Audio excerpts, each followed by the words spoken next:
Okay, so can you, if you can tell us how you got to where you are today, then please.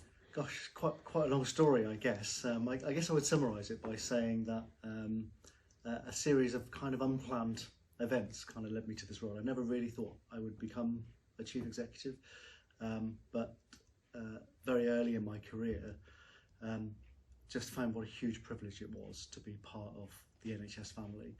And through a series of moves, some of them, as I say, completely unplanned, I ended up getting my first director role, and then my first deputy chief exec role, and then I became a chief exec.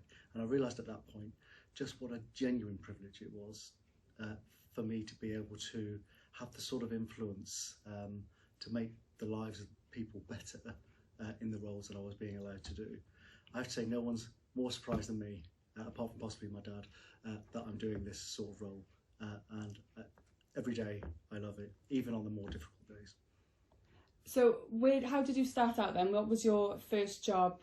Did you go to uni or? Well, I actually left school, I didn't go to university, which I guess was a little unusual. I wanted to do one of two things when I was 13 years old. I wanted to either be an astronaut or an accountant.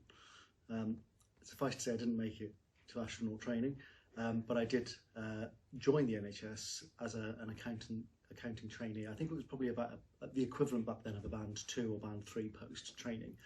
And I thought my plan was to kind of use the quiet backwater of the NHS to get qualified and then go and do something in the private sector, which I thought was where the shiny lights were. And it was over the course of those 4 or 5 years that I probably developed my real love of the NHS and the difference it can make to people. And what would you tell anybody now thinking about joining the NHS as a start of their career, later on in their career, at any stage really? I mean, I would say, firstly, it's an amazing institution, a really civilised idea that we're here really to hold out a helping hand when someone's in trouble without any judgment about causes, their ability to pay, their background.